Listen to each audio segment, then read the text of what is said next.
Doctor Arpit Chopra, super speciality modern homoeopathy Indore के managing director. Doctor Arpit Chopra cancer, kidney के failure जैसे करीब 300 गंभीर बीमारियों का इलाज करते हैं। डॉक्टर अर्पित न सिर्फ असाध्य रोगों के संपूर्ण, स्थायी और सुरक्षित इलाज के लिए जाने जाते हैं, बल्कि ये अपने कॉस्ट इफेक्टिव इलाज के लिए भी मशहूर है। गंभीर बीमारियों से लड़ रहे मरीजों की जिंदगी में उम्मीद की लौ जगाना और असंभव को संभव कर दिखाने के जिद और जुनून ही डॉक्टर अर्पित चोपड़ा की खास पहचान है। जोरदार तालियों के साथ मंच पर आमंत्रित करूंगी डॉक्टर अर्पित चोपड़ा जी को, और इसी के साथ इस कार्यक्रम को आगे बढ़ाने के लिए मैं मंच पर आमंत्रित करूंगी मेरी सहयोगी कीर्ति दीक्षित को। तो इस सेशन में हमारे साथ डॉक्टर हैं, इसी के साथ दो इंडस्ट्रीज और दो बिजनेसेस ऐसे हैं जिसके मैनेजिंग डायरेक्टर हैं, और वो किस तरह से काम कर रहे हैं और उनका काम देश में और क्या बेहतर कर सकता है और देश को क्या सुझाव दे सकता है, तमाम बातें जानेंगे। Over to you Kirti and sir. बहुत शुक्रिया है प्रेरणा आपका, और इस पैनल से हम बातचीत करेंगे, इनके सफर के बारे में जानेंगे हम, और शर्मा जी दोनों ही जानने की कोशिश करेंगे। तो सबसे पहले खालिद जी बहुत स्वागत है आपका। मैं पारादीप परिवहन से की बात करती हूँ, तो ये किस सेक्टर में काम करता है और किस चीज से रिलेटेड है, बताइएगा। चलिए, पारादीप परिवहन प्राइवेट लिमिटेड, ये बड़ा अजीब सा नाम लगता है। इसलिए है कि उड़ीसा में एक पोर्ट है जो हमारे हिंदुस्तान का सबसे डीपेस्ट पोर्ट है, जहाँ सबसे बड़े जहाज बर्थ होते हैं। उस जगह का नाम है पारादीप, और उस जगह के नाम के ऊपर ही ये पारादीप परिवहन तो हम लोगों का हिंदी वर्ड है जो हम लोग सभी जानते हैं कि जहाज से जो कार्गो आता है इंपोर्ट होके या हम एक्सपोर्ट करते हैं, तो उसके लिए in between port and importer and exporter एक कंपनी की जरूरत होती है जिसे हम लोग कहते हैं स्टीविडर। ये एक शिपिंग लैंग्वेज है, और हमारा काम जो है एज ए स्टीविडर पारादीप परिवहन फैसिलिटेट करता है between importer, ports and exporter. जो भी उनका मटेरियल है उसको क्लियरिंग, फॉरवर्डिंग, उसको निकालना, उसको पहुंचाना और उसको एंड टू एंड सोल्यूशन देना, ये हमारा काम है। Wonderful sir. सर, अगला सवाल मैं आपसे पूछना चाहूँगा अब्दुल हकीम मंसूरी साहब। सर, मैंने आपके एवी में भी देखा और सुना है कि आपने रियल एस्टेट को IT से जोड़ करके उसको और आसान बनाने की कोशिश आप करें, तो वो किस तरह आप कोशिश करें? असल में हम लोग जिस युग में जी रहे हैं अभी, जिस हाल में है, अगर आप देखें तो पिछले 15-20 साल से जिस तरीके से ग्रो हुआ है, टेक्नोलॉजी जिस तरीके से आगे बढ़ी है, इसने चीज़ों को बहुत आसान कर दिया है। और अब हम देखते हैं कि अगर फूड इंडस्ट्री है लाइक जोमेटो, इन लोगों ने एक प्लेटफॉर्म बिल्ड किया जिससे कि आज हम लोग मतलब रेस्टोरेंट को भी सहूलियत हो गई और जो यूज़र है उनको भी फ़ायदा हुआ। किसी ओला, उबर है या हम कहेंगे ओयो है, ये सब टेक्नोलॉजी ने एक प्लेटफॉर्म बिल्ड किया। उसका परिणाम ये निकला कि हमारी ज़िंदगी आसान हो गई। तो अगर मैं जानता हूँ जहाँ तक कि हिंदुस्तान का सबसे बड़ा सेक्टर जो है वो रियल एस्टेट है, वर्ल्ड का ही सबसे बड़ा सेक्टर जो है वो रियल एस्टेट सेक्टर है, लेकिन अभी हिंदुस्तान में ये ऑर्गेनाइज वे में नहीं है। तो इसको ज़रूरत है एक ऐसे प्लेटफॉर्म की जो ये ऑर्गेनाइज हो सके। अभी इसमें हम लोगों ने जो प्लान किया है कि सबसे पहली बात उसको हम एक ऐसा प्लेटफॉर्म उपलब्ध कराएं जहाँ पर डेवलपर हैं, सप्लायर्स हैं, वेंडर्स हैं, एजेंट्स हैं, ये सब एक प्लेटफॉर्म पे आए और वहाँ से वो अपने काम को करें, जिससे कि पूरे हिंदुस्तान में बाकी इंडस्ट्री में जिस तरीके से रेवोल्यूशन आया है, रियल एस्टेट में भी इसी तरीके से रेवोल्यूशन आया। बढ़िया बढ़िया। डॉक्टर अर्पित चोपड़ा जी, मतलब ये पहली बार सुन रहा हूँ, इसके पूछ रहा हूँ और थोड़े आश्चर्यजनक, थोड़ा सरप्राइज एलिमेंट मेरे बोलने में होगा। आरोग्य super speciality and modern homeopathy clinic, हमने सर एलोपैथी के बारे में सुना है सुपर स्पेशलिटी, लेकिन ये क्या है, इसकी खासियत क्या है? इस क्लिनिक का नाम जब आरोग्य super speciality modern homeopathy clinic, काफी बड़ा नाम है। आपने पूछा भी सर वही कि ये क्यों रखा गया या इसके पीछे क्या कारण है। तो आरोग्य का मतलब होता है हेल्थ का complete definition, physical, mental and social wellbeing, जो WHO की डेफिनेशन है कि हम जब किसी पेशेंट को ठीक करें तो फिजिकली ठीक हुए, उसकी जो बीमारियां हम उसे ठीक करें, मेंटली उसे वापस कॉन्फिडेंस दे सकें कि तुम ठीक हो रहे हो और ठीक होगे, और तीसरा सोशली उसको वापस खड़ा करें जहां पर उसको समाज में खड़े होने की जरूरत है। क्योंकि जब हम एक पेशेंट को ठीक करते हैं तो उसका पूरा परिवार उसके कारण ठीक होता है, और जब उसको हम ठीक करते हैं तो वो भी किसी ना किसी फील्ड का डॉक्टर होता है, तो वो अपना परफॉर्मेंस वहां अच्छे से कर पाता है, समाज में अपनी भूमिका, जिस नाम के लिए वो जाना जाता है, पहचाना जाता है, उसको वो अपने अच्छे से काम को कर पाता है। तो हमारा कंप्लीट डेफिनेशन है physical, mental and social wellbeing, जो हम हेल्थ के लिए देना चाहते हैं। इसके लिए नाम रखा सबसे पहले आरोग्य।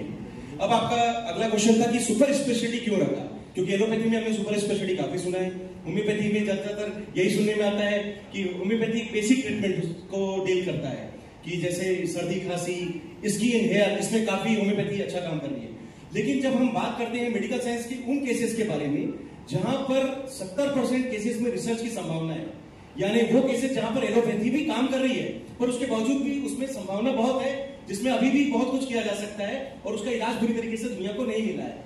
तो उसके लिए हमें होम्योपैथी से कुछ कंसेप्ट को चेंज करने की जरूरत थी, क्योंकि सबको यह पता है कि होम्योपैथी सेफ सिस्टम है, पर सबको यह पता है कि होम्योपैथी स्लो सिस्टम है।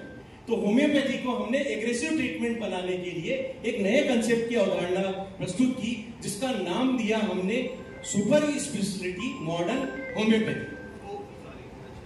अब अगर सुपर स्पेशलिटी मॉडर्न होम्योपैथी रखा है तो इसका मतलब ये ज्यादातर सुपर स्पेशलिटी केसेस में ही हम काम करें। तो ज्यादातर जैसे ऐसे केसेस जो किडनी फेलियर के केसेस हैं, जिसमें एक तरीके से ट्रांसप्लांट कराया जाता है, हम उन्हें बचाने के लिए मेहनत करते हैं और उनका डायलिसिस बचाते हैं, उनकी ट्रांसप्लांट बचाते हैं।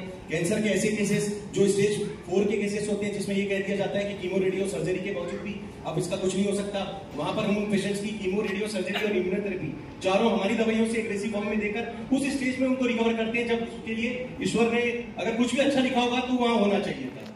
अगर कोमा का पेशेंट है, हम हॉस्पिटल की कैटेगरी में जाते हैं, अगर वेंटिलेटर पे कोई पेशेंट हम छोड़ देते हैं किसी प्रकार से कि अब इससे ज्यादा हम इससे कोई उम्मीद नहीं कर सकते, या डॉक्टर्स हाथ खड़े कर देते हैं, तो मैं कहता हूं कि जुनून रखिए, आप सुपर स्पेशलिटी मॉडर्न होम्योपैथी का उपयोग भले आखिरी लेवल पे आखिरी घंटे में हमारे माध्यम से भी अगर आप चालू करना चाहें तो कीजिए। हमें पूरा विश्वास है कि मॉडर्न होम्योपैथी सुपर स्पेशलिटी का जो एग्रेसिव ट्रीटमेंट है, कोमा जैसे केसेस में भी रिकवर करने के लिए नर्वस सिस्टम को पैरासिम्पैथिक सिस्टम से ताकत देकर रिकवरी करने में काफी कारगर साबित हो रहा है। और ऐसे ही सर कुछ विशेष बीमारियां जो सर्जरी होती है, जैसे जो सर्जिकल बीमारियां हैं जिसमें सर्जरी कराई जाती है, उसको हम बचाने के लिए बिना काटे पीटे दवाइयों के माध्यम से सर्जरी बचाने का काम कर रहे हैं। मस्कुलर डिस्ट्रॉफी जिसमें 16 करोड़ के इंजेक्शन फेल हो रहे हैं, उसको हम बिना 16 करोड़ का इंजेक्शन दिए उसके सीपी के लेवल को कंट्रोल कर रहे हैं, बॉडी रिस्पॉन्स को मेंटेन कर रहे हैं। Aplastic anaemia, sickle cell anaemia, ऐसे कई लाइलाज बीमारियां हैं जिसमें दुनिया भी बहुत रिसर्च कर रही है। इसमें काफी अभूतपूर्व अपने जो रिपोर्ट्स हैं, जो प्री एंड पोस्ट रिपोर्ट, क्योंकि होम्योपैथी का जो सिस्टम था बेसिक था, हमने उसको एविडेंस बेस्ड सिस्टम में कन्वर्ट किया और करीब 3000 से ज्यादा पेशेंट जो क्योर करके उनके रिपोर्ट के आधार पर जो प्री एंड पोस्ट रिपोर्ट्स हमने जो प्रस्तुत किया, वो जिसकी हम संकल्पना जो हम बात कर रहे हैं वो मेरे वेबसाइट पर या यूट्यूब के चैनल पर आप देख सकते हैं, उनके रिपोर्ट्स को वेरीफाई कर सकते हैं। तो निश्चित रूप से होम्योपैथी को सुपर स्पेशलिटी बनाकर दुनिया के लिए, भारत से एक नई चीज पहचान बनाने के लिए जो प्रस्तुत करने के लिए हमने नाम दिया, उसका नाम रखा आरोग्य सुपर स्पेशलिटी मॉडर्न, क्योंकि मॉडर्नाइजेशन किया होम्योपैथी का, आज के हिसाब से परिवेश को चेंज किया, मॉडर्न होम्योपैथिक क्लिनिक इंदौर। बनता है सर, ये नाम तो फिर बनता है, भले ही थोड़ा नया है लेकिन फिर आप काम भी तो नया कर रहे हैं इस फील्ड में। सर आपसे एक काम सीखा था मैं जी आपसे एक चीज सीखी थी। मैं आपका जब 3 इडियट मूवी हमने देखी थी तो आप लोगों ने वो काम नहीं किया जो उन्होंने सिखाया था, आपने वो किया जो आपके मन का था और कुछ भी थ्योरेटिकल नहीं किया, आपने वही किया जो प्रैक्टिकल था, जो उस वक्त की रिक्वायरमेंट थी।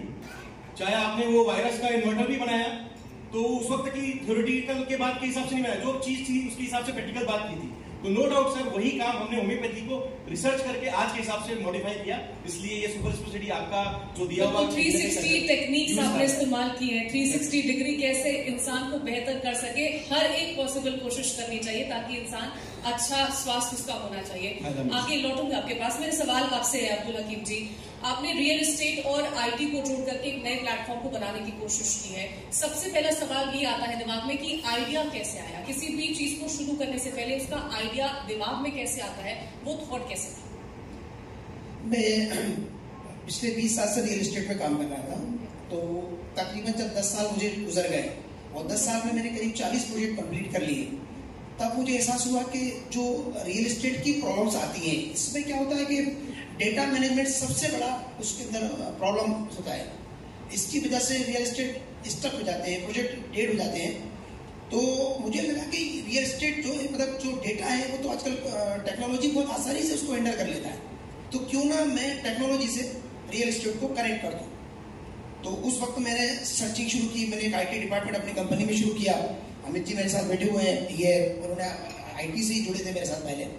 तो हम लोगों ने एक IT डिपार्टमेंट शुरू किया। हमने देखा कि पूरे ऑल वर्ल्ड में या इंडिया में कहीं भी आप कोई ऐसे सॉफ्टवेयर देखिए जो हमारी कंपनी को, इसको रियल एस्टेट को ऑर्गेनाइज कर पाए, डेटा मैनेजमेंट कर पाए। बट अनफॉर्चुनेटली हमने देखा कि ऐसा कोई एक सिंगल प्लेटफॉर्म नहीं था, या एक सिंगल सॉफ्टवेयर नहीं था जो हमें हैंडल करने को मिल पाए। उससे पहले हम लोग like Excel, pen, copy, diary या टेली जैसी सॉफ्टवेयर्स पे, मल्टीपल सॉफ्टवेयर्स पे डिपेंडेंट थे। तो फिर मुझे समझ में आया कि ये तो एक बिग प्रॉब्लम है, पूरे इंडियंस की प्रॉब्लम है। और जब मेरी प्रॉब्लम है, मैंने अपने आसपास के लोगों को देखा, उनकी भी प्रॉब्लम है, मैंने और दूर तक जाके देखा, तकरीबन हर तरफ ये प्रॉब्लम मुझे नजर आई। तो मैंने सोचा कि क्यों ना यही प्रॉब्लम को आइडेंटिफाई किया है, मैंने अपने खुद की है और बर्निंग प्रॉब्लम है, पूरे देश की प्रॉब्लम है, तो इसी पे काम किया जाए। तो फिर चूंकि मेरे साथ 10 साल का एक्सपीरियंस था, 40 साल का प्रोजेक्ट थे अपने खुद के, और फिर मैंने ये जो रिसर्च किया, R&D किया, इसमें भी 3-4 साल मेरी रियल एस्टेट में रहा, प्लस साथ में ये रहा, तो तकरीबन 12-15 साल हो गए थे। मैंने पूरे पैन इंडिया से अलग अलग सॉफ्टवेयर से लेके बाकी चीज़ों में भी रिसर्च कर ली थी। तो मुझे समझ में आया कि ये बहुत बड़ा गैप है, हमारे इंडिया की बिग प्रॉब्लम है, इसको अगर सॉल्व किया गया तो एक डिस्ट्रक्टिव चेंज ला सकते हैं, अगर अपनी कोशिश करें तो बाकी ऊपर वाले का साथ है। बिल्कुल बिल्कुल, कोशिश ही पहला पड़ाव है, तो ऊपर वाला जरूर साथ देगा। खालिद खान साहब, आपसे ये सवाल पूछना था कि पारादीप परिवहन और MRTC इंडिया 2 अलग वेंचर्स है, तो इसके बारे में आप प्लीज बताएंगे। जी, ये पारादीप परिवहन private limited, MRTC India private limited, दोनों अलग अलग वेंचर्स हैं, बट सब्जेक्ट दोनों का एक ही है, लॉजिस्टिक। हम लोग पोर्ट बेस्ड काम कर रहे हैं, और जहां हमको डिस्ट्रीब्यूटरिंग की ज़रूरत होती है वहाँ हम MRTC को करते हैं, और जहाँ लॉजिस्टिक की ज़रूरत होती है वहाँ पारादीप परिवहन को लेके जाते हैं। और इसी तरह हम लोग माइनिंग सेक्टर में भी आगे गए हैं, जो आयरन और उड़ीसा में मिनरल्स जितना है उसका आयरन ओर करना, सीमेंट इंडस्ट्री और फर्टिलाइजर इंडस्ट्री, इन सब को रॉ मटेरियल किस तरह से कास्ट को कंट्रोल करते हुए मैन्युफैक्चरर तक पहुंचाना, यही हमारी जिम्मेदारी है दोनों कंपनियों की। अर्पित जी, मेरा सवाल आपसे है, होम्योपैथी को लेकर के बात करते हैं तो इसका आविष्कार जर्मनी में हुआ। अगर हम इंडिया में बात करें और आपके काम को लेकर के बात करें तो आप इसमें किस तरह से बदलाव लाने की कोशिश कर रहे हैं? सभी को पता है कि होम्योपैथी, क्लासिकल होम्योपैथी के नाम से जो जाना जाता है, वो जर्मनी से इम्पोर्ट हुआ है पूरे वर्ल्ड में। इसका मतलब इंडिया में भी इम्पोर्ट हुआ है। हमने वही सिस्टम को अडॉप्ट किया, मॉडिफाई करने के लिए कुछ चेंजेस किए। अब जो इम्पोर्टेड होम्योपैथी है, अब इतना तो माना जाता है कि इंडिया में ब्रेन पावर बहुत है, माइंड चेंजर, गेम चेंजर्स पूरे हम लोग देखते आ रहे हैं कि चाहे आपके फील्ड से हैं, लगभग सभी फील्ड में इंडिया कहीं ना कहीं वर्ल्ड को सुपरवाइज कर रहा है। तो क्यों ना हम कुछ ऐसा करें, जैसे आयुर्वेद अगर इंडिया का है और एलोपैथी तो चलो पहले ही वर्ल्ड वाइड है, तो अब होम्योपैथी इंडिया में आने के बाद हम इसको सुपर स्पेशलाइजेशन करके, मॉडर्नाइजेशन करके एक नया कंसेप्ट बनाएं और भविष्य की होम्योपैथी प्रोड्यूस करें, जिसमें होम्योपैथी के जितने ड्रॉबैक्स हैं कि स्लो ट्रीटमेंट हटा दीजिए, कोई परहेज है हटा दीजिए, और एक तरीके से उन बीमारियों पे काम नहीं कर सकते जिसमें किसकी कोई भूमिका नहीं है, तो कहीं ना कहीं सुपर स्पेशलिटी बनाकर जो हम भविष्य की होम्योपैथी बना रहे हैं, उसके लिए इस कंसेप्ट को चेंज करके जो हम देंगे तो निश्चित रूप से इंडिया का तो नाम चाहेगा ही, वर्ल्ड लेवल पे भारत का नाम चाहेगा, और ये पद्धति कहीं ना कहीं दुनिया का भी कहीं ना कहीं वसुधैव कुटुंबकम का मतलब एक तरीके से सभी को आप हेल्थ का अच्छा डेफिनेशन दे सकें और लोगों को संभाव में एक तरीके से जोड़ सके। इंडिया से ये मैसेज बहुत आसानी से मॉडर्न होम्योपैथी के नाम से जरूर जा पाएगा। तो यही कोशिश है कि इंडिया से हम कुछ नया बनाए जो कहीं ना कहीं दुनिया के लिए किसी न किसी प्रकार से लोगों की मदद कर सके। जी अब्दुल जी, आपसे पूछना चाहेंगे कि आगे जाके आपकी क्या योजना है, उसके बारे में कुछ आप शेयर करेंगे हमारे साथ। चूंकि अगर मैं रियल एस्टेट फील्ड से हूँ, बाद में मैंने IT में अभी जो काम कर रहा हूँ, इसमें हम लोगों ने पहले राउंड में जो बनाया है वो कॉलोनाइजर को डेटा मैनेजमेंट सॉफ्टवेयर प्रोवाइड किया है। पैन इंडिया हम लोग इसको सर्व कर रहे हैं अभी, और जब ये एक लार्ज स्केल पे सेटअप हो जाएगा तो फिर हम इसमें एक प्लेटफॉर्म को इंट्रोड्यूस कर रहे हैं जिसमें कि सप्लायर्स हैं, वेंडर्स हैं। ये क्यों होता क्या है कि मैं एक कॉलोनाइजर हूँ बट मुझे नहीं मालूम कि मेरे पर्पस का वेंडर कहाँ पर मिलेगा या मेरे लिए कहाँ पर मटेरियल मिलेगा अभी सस्ता, या कोई मटेरियल सप्लायर है उसको नहीं मालूम कि मेरा मटेरियल कहाँ पर कंज्यूम इमीडिएट हो सकता है। तो फिर राउंड 2 में हम लोग उसको मतलब एज ए प्लेटफॉर्म बिल्ड कर रहे हैं। फिर इसके बाद चूंकि अल्टीमेट ये एंड यूजर के लिए बना रहे हैं हम लोग, तो एंड यूजर को जो बेनिफिट्स होना चाहिए, क्योंकि मैंने देखा है रियल एस्टेट में जो डेटा मिसिंग हो जाता है, इसकी वजह से मटेरियल मिसिंग होता है, स्टक होते हैं, प्रोजेक्ट स्लो हो जाते हैं, ये कॉस्ट बहुत बढ़ जाती है। अगर कॉस्ट एफिशिएंसी पे हम ले आते हैं तो यूजर को बहुत बड़ा फायदा होगा। तो फिर हम तीसरे राउंड में जो जोड़ रहे हैं, यूजर को जोड़ने का हमारा इसमें प्लान है कि जो एंड यूजर है, जो मकान को यूज करता है, उसको भी हम देखें अगर वो अपने प्रोजेक्ट में, फॉर एग्जांपल अगर मेरा कोई बंगला बन रहा है या फ्लैट बन रहा है कहीं पर, तो मैं रियल टाइम देख पाऊँ कि मेरा काम जो चल रहा है वो किस ग्रोथ पे चल रहा है, किस तरीके से चल रहा है, और जो मेरा डेवलपर है या मेरा वो उसको मैं देख पाऊँ हमेशा। फिर इसके बाद जो आखिरी हमारा पड़ाव रहने वाला है वो ये कि आजकल गवर्नमेंट भी हमारी इंडियन गवर्नमेंट भी और MP गवर्नमेंट भी खासतौर से इस पर काम कर रही है कि रियल एस्टेट सेक्टर भी ऑर्गेनाइज हो जाए। इसके लिए आप देखते हैं अभी रेरा नया कानून आया है, तो ये गवर्नमेंट चाहती है कि चीज़ें ऑर्गेनाइज वे में आ जाए। तो चूंकि हम ऐसा सॉफ्टवेयर बनाना जिसमें डेटा मैनेजमेंट सिस्टम भी है प्लस और भी चीज़ें कनेक्ट हो रही हैं, तो हम चाहेंगे कि गवर्नमेंट को भी इससे हम जो हेल्प कर सकते हो या बिल्डर को हम जैसे कनेक्ट कर सकते हो, उसके लिए हम लोग एक तैयारी लेके चल रहे हैं अभी से। एक सवाल है मेरा आपसे खालिद जी, हर एक बिजनेस की, हर एक कॉर्पोरेट की रिस्पॉन्सिबिलिटी होती है टुवर्ड्स द सोसाइटी, उसको हम कहते हैं CSR। आप बिजनेस के अलावा वो कैसे कर रहे हैं, सोसाइटी के लिए क्या कर रहे हैं? जी बहुत सही सवाल है, और ये हर एक बिजनेसमैन की या हर एक इंडिविजुअल की रिस्पॉन्सिबिलिटी होना चाहिए कि वो सोसाइटी के लिए कुछ करे। इसी की एक पहल हम लोगों ने भी की है और काफ़ी साल से हम इसमें काम कर रहे हैं कि लॉजिस्टिक एक ऐसा सब्जेक्ट है कि जिसमें हमें मैन पावर की ज़रूरत होती है। ब्रेन पावर तो चाहिए ही चाहिए, लेकिन उसके साथ साथ मैन पावर, टीम वर्क, वो बहुत ज़रूरी है। तो टीम को कैसे क्रिएट करना है और उनको क्या देना है। लाइक सपोज अभी हमारे यहाँ मध्य प्रदेश में, मैं हरदा में पैदा हुआ, बहुत ही छोटी जगह है, यहाँ से 150 किलोमीटर की डिस्टेंस पे। अब जाके डिस्ट्रिक्ट हुआ है, पहले तहसील थी छोटी सी। वहाँ से निकल के जब हम इस मकाम तक उस मालिक के करम से, दुआओं से और मेहनत से आए हैं। तो हम ये चाहते हैं कि आज का यूथ जो पढ़ लिख गया है, खाली सरकार के दामन को थाम के ना बैठे, आगे बढ़ने के लिए अगर हम उनको आगे का रास्ता दिखाएं, तो उसके लिए हमने एक पहल की कि आज हमारी कंपनी एस्टेब्लिश्ड है। एक यूथ है, उसके पास कुछ नहीं है लेकिन एक डिग्री है, इंजीनियर हो गया, MBA कर लिया या और किसी फील्ड में चले गया, लेकिन उसके पास कोई रिसोर्स नहीं है कि वो उसको इस्तेमाल कर सके। उसके लिए उसके कॉन्सेप्ट में एक ही चीज रहती है कि मुझे नौकरी करना है।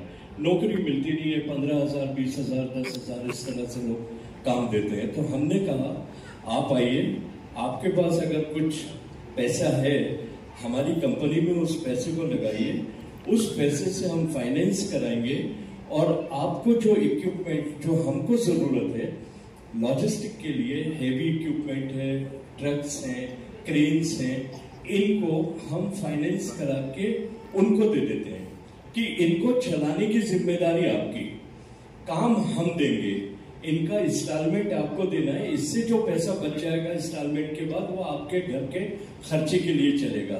तो इस तरह से हम हर प्रोजेक्ट में कम से कम 20-25 हर स्टेट से बच्चे उठाते हैं, उनको लेके एक प्लेटफॉर्म देते हैं, इक्विपमेंट दिलाते हैं। 3 साल में वो मशीनें फ्री हो जाती हैं, वो सेल्फ डिपेंडेंट हो जाते हैं और उनको आगे का रोजगार भी मिल जाता है और हमारी CSR एक्टिविटी हो जाती है। और हमारा फायदा ये होता है कि हमें इन हाउस टीम मिलती है जो सिर्फ वो अपने इक्विपमेंट को ही नहीं देखते, वो हमारा काम को भी सुपरवाइज करते हैं, जो हमको मिलता है उसको भी वो सुपरवाइज करते हैं।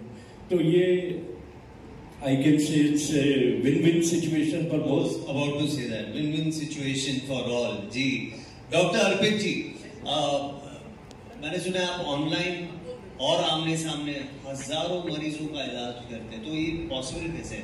घर पे टाइम दे पाते हैं? सर बहुत आसान है, टीम वर्क। अच्छा, 3 इडियट्स फिर से आ गया सर। जी जी, टीम वर्क, नो डाउट। आपका एक चीज मैंने उसमें देखा था कि आप ब्लॉग लिखते थे। सॉरी, ब्लॉग लिखते थे आप जी। उन्होंने कहा कि मैं तुम्हारे ब्लॉग पढ़ता हूँ, राजू मैं तुम्हारे रोजाना एक ब्लॉग पढ़ता हूँ। जी जी जी। सर आपने आदत डाल दी, ब्लॉग लिख के लोगों को उसकी आदत डाल दी जी। मैंने 3.5 साल में 3000 पेशेंट के डेटा शेयर किए। रोज एक पेशेंट का डेटा शेयर करता हूँ, कभी 4 करता हूँ, कभी 3 करता हूँ। क्योर्ड पेशेंट की डेटा शेयर करता हूँ, तो आदत हो गई, डेटा जनरेट हो गया, एविडेंस बेस्ड सिस्टम खड़ा हो गया और कहीं ना कहीं उस ब्लॉग की आदत से आज एक दिन में 65,000 लोगों को रोज एक ब्रॉडकास्ट जाता है। तो इट्स अ सिंगल क्लिक जिसमें हम 65,000 लोगों को रोज एक केस शेयर कर देते हैं। ये ठीक हो सकता है, तो चिंता मत कर, इंडिया से ये संभव हो चुका है और असंभव को संभव करने के लिए ही नाम दिया गया है मॉडर्न होम्योपैथी। अगर हम इसको करना चाह रहे हैं तो सर ये मैसेज क्लियर है कि दुनिया को ये मैसेज चाहिए। ये बुक मैंने लॉन्च की है, मैं आपको बताना चाहूंगा इस प्लेटफॉर्म के माध्यम से, आपके माध्यम से, जीट नेटवर्क के माध्यम से, कि इसमें उन सभी सिस्टम के जो एविडेंस बेस्ड जो केसेस हैं जिसको ये माना जाता था ये ठीक नहीं हो सकते, उनको हमने कंपाइल किया है और ज्यादातर उसी केस पे मेहनत की है जिसपे पूरी दुनिया रिसर्च कर रही है। तो करीब 3000 पेशेंट का डेटा अगर मैंने शॉर्ट में अगर आपको ब्रीफ में दिया एक जगह, तो इतना समझने के लिए काफी है कि असंभव नहीं है। सामान्य काम को हम असामान्य तरीके से करते हैं तो कहते हैं कि ये सक्सेस है। मैं सर थोड़ा सा एक चीज और आप लोगों से सीख के इसमें जोड़ना चाहूंगा, हम किसी असामान्य काम को असामान्य तरीके से करते हैं तो शायद सक्सेस और ज्यादा आगे बढ़ सकती है। तो उसी का नाम है सर संभव, जो बिना टीम वर्क के नहीं हो सकता। तो मेरे पास सर करीब 10 डॉक्टर्स की टीम है जो पूरा इसको ऑनलाइन ऑफलाइन हम मैनेज करते हैं। मेरा इंदौर में ही एकमात्र सेंटर है। मुझे बहुत अपनी धरती से प्यार है, मैं इंदौर से बहुत प्यार करता हूँ, इंडिया से बहुत प्यार करता हूँ। तो इसका मतलब ये है कि मैं ना तो भारत छोड़ूंगा ना इंदौर छोड़ूंगा। तो मैंने सबसे इजी कर दिया इस प्लेटफॉर्म को कि ऑनलाइन पोर्टल रखें, जितने केसेस हैं, आप जो भी बीमारियां हैं, हमारे जितने भी कॉन्टेक्ट नंबर्स हैं उसमें आप शेयर करें, अपनी बीमारियों की डिटेल्स हमें व्हाट्सअप कर दें, ईमेल कर दें। आजकल सोशल मीडिया के जितने प्लेटफॉर्म है उसको सबको यूज करते हैं और हमारी 10 डॉक्टर्स की टीम उसको पहले डेटा लेती है, ऑनलाइन कंसल्ट बुक करती है और पूरा डेटा लेने के बाद जब वो मेरे पास आता है तो हम उसका केस टेकिंग लेकर हम यहाँ से जो भी दवाइयां हैं उसको हम कुरियर के माध्यम से पूरे आज के डेट में करीब 19 देशों में हम भेज रहे हैं। ये वर्ल्ड वाइड इंडिया से मॉडर्न होम्योपैथी की पहचान है कि हम 19 देशों को तो इंडिया में होम्योपैथी का फायदा दे रहे हैं। और इंडिया से दे रहे हैं। और इंडिया के लोग तो कहीं ना कहीं से सर हमसे जुड़े हुए हैं, वो आते हैं हमारे पास। ऑफलाइन जो पेशेंट होते हैं, चाहे इंदौर के हैं या आसपास के या इंडिया के जहां से भी आ सकते हैं, वो आकर हमसे फेस टू फेस कंसल्टेशन करते हैं। तो उसके लिए पूरे टीम वर्क में 10 डॉक्टर्स की टीम हमारे मैनेजमेंट करने के लिए इसको कंपाइल करती है। और कहीं ना कहीं से शायद ये सब एक प्रयास है कि ये जो मेरा प्रयास है, 20 साल की मेहनत है, जाने से पहले, इस दुनिया से जाने से पहले शायद आपका आशीर्वाद भी ये रहेगा कि इंडिया को कहीं ना कहीं से असंभव कुछ भी नहीं बचा। हेल्थ के फील्ड में तो मॉडर्न होम्योपैथी एक ऐसी चीज लेके आए हैं, शायद डॉक्टर अर्पित चोपड़ा, जो भविष्य की होम्योपैथी के रूप में संभव करके लोगों को फायदा जरूर देगी। लोगों को तो फायदा पहुंचा रहे हैं, लेकिन जिस तरह से आपने इतनी बार 3 इडियट्स का जिक्र किया है, मुझे ऐसा लग रहा है कल ही ये पिक्चर देख के आए, तभी आपको इतनी बारीकियों से हर एक चीज याद है कि ब्लॉग लिखते थे, वो पढ़ते थे, शायद मुझे भी याद था, वो भी एक बार सोच में पड़ गए थे शर्मा जी की कहां पर मैंने इतने मन से देखा सर के इतने, मतलब वो एक अलग ही आपका जो क्रेज था आप तीनों का, नो डाउट सर, उससे बहुत सारे लोगों ने बहुत सारे इंस्पिरेशन ली। मैं तो उस वक्त बहुत ही एक एजुकेशन फेज में था, लेकिन नो डाउट आपकी उस मूवी ने जो प्रेरणा दी वो काफी लोगों का जीवन चेंज कर सकती है। मैं खुद होकर भी आपको आत्मसात रूप से मैं बोल सकता हूँ, और कहीं ना कहीं लोगों के लिए ऐसा हुआ, ऐसा मेरा मानना भी है। बिल्कुल, बहुत सारे बच्चों के जीवन में बदलाव आया है, उन्होंने अपने पैशन को फॉलो किया और कहीं ना कहीं बहुत ज्यादा इंस्पायर इस मूवी से हम लोग हुए हैं। थैंक्स उन लोगों को जिन्होंने ये मूवी बनाई थी और यूथ को इंस्पायर किया था। अगला सवाल आपसे है अब्दुल जी मेरा, रियल एस्टेट जिस तरह से आपने बोला कि बहुत वास्ट सेक्टर है, भविष्य क्या देखते हैं इसका? देखिए, रियल एस्टेट को अगर मैं जिस वक्त एंटर हुआ था तो उस वक्त मैंने एक चीज़ जानी थी कि बाकी जितने भी प्रोडक्ट हैं वो बनाए जा सकते हैं, बार बार बनाए जा सकते हैं, रीस्ट्रक्चर किया जा सकता है, रीडिजाइन किया जा सकता है, लेकिन रियल एस्टेट जो है इसको आप बड़ी नहीं कर सकते, बड़ा नहीं सकते। इसकी डिमांड जैसे जैसे बढ़ती जाएगी, इसकी आपूर्ति की तो लिमिट फिक्स है। तो रियल एस्टेट सेक्टर तो बहुत वास्ट सेक्टर है, ये लिमिटलेस आगे बढ़ने वाला सेक्टर है। अब इसके अंदर हम लोग कितनी क्रिएटिविटी से इसका मैक्सिमम यूटिलाइज कर सकते हैं, कितना बेस्ट यूटिलाइजेशन कर सकते हैं, जितना हम इसको बेस्ट यूटिलाइज करेंगे ये सेक्टर उतना ज़्यादा हमें बेनिफिट देगा। क्योंकि इंडिया जो है बहुत बड़ी कंट्री है, इसमें सारे मतलब अलग अलग सेक्टर से लैंड अलग अलग एंगल से डेवलप होने की सारी अपॉर्चुनिटीज बाकी हैं। तो और देशों के मुकाबले में अगर बात करूँ तो एक दुबई, अभी मेरे छोटे भाई के साथ खालिद भाई वहाँ पर थे एक इवेंट में, तो उनके पास एक ही नेचर है, एक ही कल्चर है, एक ही माहौल है। जब वो एक प्लेटफॉर्म बना सकते हैं वर्ल्ड वाइड, तो हमारे पास तो हर चीज मौजूद है वर्ल्ड में, जहाँ जिस चीज की जरूरत है वो हमारे इंडिया में मौजूद है। और हमारे यहाँ इंडिया में अगर देखें तो कल्चरल भी हम लोग डिफरेंट अलग अलग कल्चर को एडॉप्ट करते हैं, जल्दी से ले लेते हैं।